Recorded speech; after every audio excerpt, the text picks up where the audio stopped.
उत्थान क्लासेज में आपका स्वागत है। यह चैनल प्रतियोगी परीक्षाओं के लिए उपयोगी है। नमस्कार साथियों, उत्थान क्लासेस में आप सभी का स्वागत है। आज जो मैं बताऊंगा कि जो बहुविकल्पीय प्रश्नों की श्रृंखला चल रही है, ये 8वां वीडियो है। इसका जो मतलब टॉपिक है समरूपी भिन्नार्थक शब्द। कि पहला प्रश्न है कि समरूपी शब्द पर्यंत तथा पर्यंक के सही अर्थ का भेद कीजिए।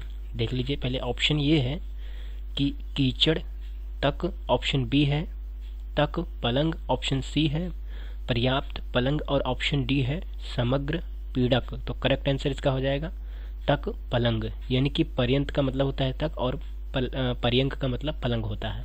पर्यंत का अर्थ तक तथा पर्यंक का अर्थ पलंग होता है। प्रश्न संख्या दूसरा है कि समरूपी शब्द अनल तथा अनिल के सही शब्द का भेद कौन सा है। विकल्प ये है पानी आग, विकल्प बी है वायु आग, विकल्प सी है वायु समुद्र, विकल्प डी है आग वायु। तो करेक्ट आंसर हो जाएगा आग वायु। अनल का अर्थ आग तथा अनिल का अर्थ वायु होता है। प्रश्न संख्या तीसरा कि निम्न समरूपी शब्द में से कौन सा युग्म क्रमशः शब्दकोश एवं खजाना का अर्थ प्रकट करता है। विकल्प ये है कोश कोश, विकल्प बी है कोश कोश, विकल्प सी है कोश कोश और विकल्प डी है कोश कोश। तो करेक्ट आंसर हो जाएगा कोश और कोश। देख लीजिए, कोश का अर्थ शब्दकोश होता है तथा कोश यानी कि इसका अर्थ खजाना होता है। प्रश्न संख्या चौथा है कि समरूपी अजर तथा अजीर के भिन्नार्थक अर्थ हैं। विकल्प ये है मृत्यु अमरत्व और विकल्प बी है जो बूढ़ा ना हो आंगन, मतलब जो बूढ़ा ना हो कि डैश आंगन है। फिर विकल्प सी है कि अनाश्वर तथा आगंतुक, विकल्प डी है जो डरे नहीं जो जीता ना जा सके, है ना। तो इसका करेक्ट आंसर हो जाएगा जो बूढ़ा ना हो और आंगन, यानी कि अजर का अर्थ होता है कि जो बूढ़ा ना हो और अजीर का अर्थ आंगन होता है। इस तरीके से, है ना, डैश लगा है बीच में। अजर का अर्थ होगा जो बूढ़ा ना हो तथा अजीर का अर्थ है आंगन। प्रश्न संख्या पांचवा कि समरूपी शब्द युग्म अवलंब तथा अविलंब का सही अर्थ मतलब पहचानना है। तो विकल्प ये है सहारा बिना विलंब के, विकल्प बी है सीधा ठहरना, विकल्प सी है स्थायी आवश्यक, विकल्प डी है बिना विलंब के तथा डैश करके है सहयोग। तो करेक्ट आंसर हो जाएगा सहारा और बिना विलंब के। मतलब एक अवलंब का अर्थ हो जाएगा सहारा और अविलंब का अर्थ हो जाएगा बिना विलंब के। अवलंब का अर्थ सहारा तथा अविलंब का अर्थ बिना विलंब के होता है ना। तो करेक्ट आंसर हो गया। प्रश्न संख्या छठवां है कि शब्द युग्म अवधि तथा अवधि कौन सा सही अर्थ प्रकट करता है। विकल्प ये है बढ़ना डैश गीत, विकल्प बी है सीमा तथा भाषा, विकल्प सी है समय तथा अवधि की भाषा और विकल्प डी है समझदार योग तथा वृद्धि। तो करेक्ट आंसर हो जाएगा समय तथा अवधि की भाषा। अवधि का अर्थ है समय और तथा अवधि का अर्थ है अवधि की भाषा। प्रश्न संख्या 7 है कि समरूपी शब्द कृपण तथा कृपाण का सही शब्द है। तो विकल्प ये है धनी तथा सिख, विकल्प बी है कंजूस तथा तलवार, विकल्प सी है अंध तथा बलवान, विकल्प डी है सीधा तथा मूर्ख। तो करेक्ट आंसर हो जाएगा कंजूस तथा तलवार, यानी एक कृपण का अर्थ कंजूस तथा कृपाण का अर्थ तलवार है ना। और समरूपी अर्थ आसक्त तथा आसक्त के सही अर्थ का भेद कीजिए। विकल्प ये है अभिमान तथा प्रेम, विकल्प बी है समृद्ध तथा शक्तिहीन और विकल्प सी है शक्तिहीन तथा मोहित, विकल्प डी है शक्तिमान तथा संपन्न। बीच बीच में मतलब डैश का ऑप्शन नहीं लगा, तो इसलिए मतलब ये अलग अलग दोनों शब्द है, इसलिए ध्यान रखना।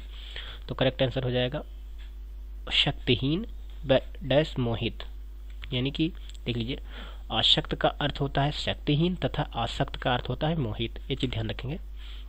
प्रश्न संख्या 9 कौन सा युग्म भंवरा तथा सहेली को प्रदर्शित करता है। विकल्प ये है भ्रमर डैश करके है भंवर और विकल्प बी है आदि तथा आदि, विकल्प सी है अली तथा अली, विकल्प डी है अली तथा अली, है ना।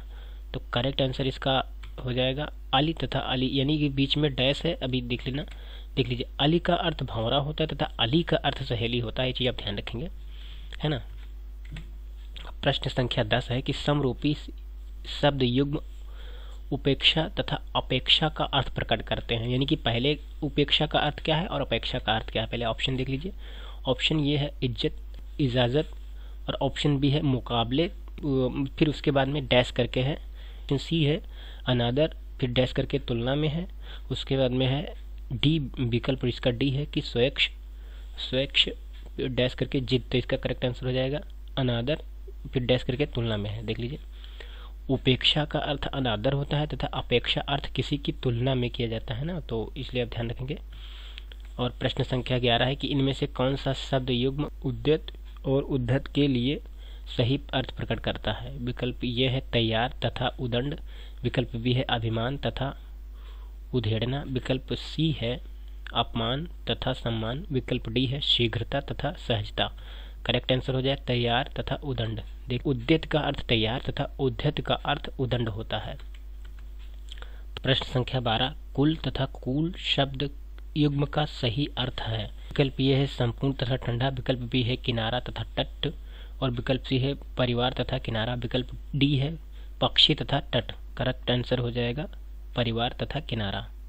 यानी एक कुल का अर्थ परिवार होता है, कुल का अर्थ किनारा, कुल का अर्थ परिवार तथा कुल का अर्थ किनारा होता है। जी ध्यान रखेंगे। प्रश्न संख्या 13 है कि समरूपी शब्द युग्म नीरज तथा नीरद का सही अर्थ व्यक्त करता है।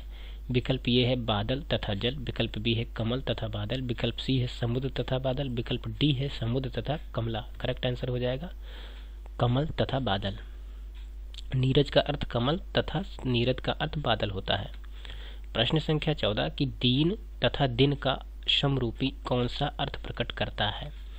विकल्प ये है गरीब तथा दिवस, विकल्प बी है संपन्न तथा गरीब, विकल्प सी है दया तथा दिवस, विकल्प डी है दाता तथा दिवस। करेक्ट आंसर हो जाएगा गरीब तथा दिवस। दीन का अर्थ गरीब तथा दिन का अर्थ दिवस होता है।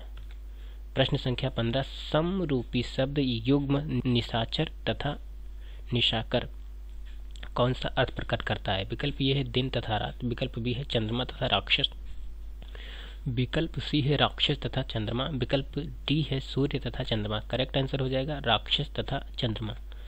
निशाचर का अर्थ राक्षस तथा निशाकर का अर्थ चंद्रमा होता है। प्रश्न संख्या 16 शब्द युग्म तुरंग तथा तरंग का अर्थभेद है। विकल्प ये है अश्व तथा उर्मी, विकल्प बी है गज तथा अश्व, विकल्प सी है लहर तथा गधा, विकल्प डी है वृषभ तथा हाय। करेक्ट आंसर हो जाएगा अश्व तथा उर्मी। तुरंग का अर्थ अश्व अथवा घोड़ा तथा तरंग का अर्थ उर्मी अथवा लहर होता है। प्रश्न संख्या 17 निधन तथा निर्धन शब्द युग्म में भेद कीजिए। विकल्प ये है मृत्यु तथा मोक्ष, विकल्प बी है जन्म तथा मृत्यु, विकल्प सी है मृत्यु तथा धनहीन, विकल्प डी है धनवान तथा धनहीन। तो करेक्ट आंसर हो जाएगा मृत्यु तथा धनहीन। निधन का अर्थ मृत्यु तथा निर्धन का अर्थ धनहीन होता है। प्रश्न संख्या 18 समरूपी शब्द चरम तथा चर्म का सही अर्थ बताएं। विकल्प ये है टूटना तथा शाश्वत, विकल्प बी है चमड़ा तथा अंतिम, विकल्प सी है अंतिम तथा चमड़ा, विकल्प डी है श्रेष्ठ तथा शक्तिहीन। करेक्ट आंसर हो जाएगा अंतिम तथा चमड़ा। चरम का अर्थ अंतिम तथा चर्म का अर्थ चमड़ा होता है। प्रश्न संख्या 19 समरूपी शब्द अपकार तथा उपकार का सही अर्थ स्पष्ट करें। विकल्प ये है भलाई तथा बुराई, विकल्प बी है बुराई तथा भलाई, विकल्प सी है सम्मान तथा अपमान, विकल्प डी है अपमान तथा सम्मान। करेक्ट आंसर हो जाएगा बुराई तथा भलाई। ये देख लीजिए अपकार का अर्थ बुराई तथा उपकार का अर्थ भलाई होता है। प्रश्न संख्या 20 परिमाण तथा परिणाम का सही अर्थ भेद है। विकल्प ये है सबूत तथा नतीजा, विकल्प बी है नतीजा तथा मात्रा, विकल्प सी है नाप तौल तथा नतीजा, विकल्प डी है नतीजा तथा सबूत। करेक्ट आंसर है नाप तौल तथा नतीजा। परिमाण का अर्थ नाप तौल तथा परिणाम का अर्थ नतीजा होता है। अपना बहुमूल्य समय देने के लिए बहुत बहुत धन्यवाद। उत्थान क्लासेज के संस्थापक अंबुज की तरफ से आप सभी को सफल होने की अग्रिम शुभकामनाएं।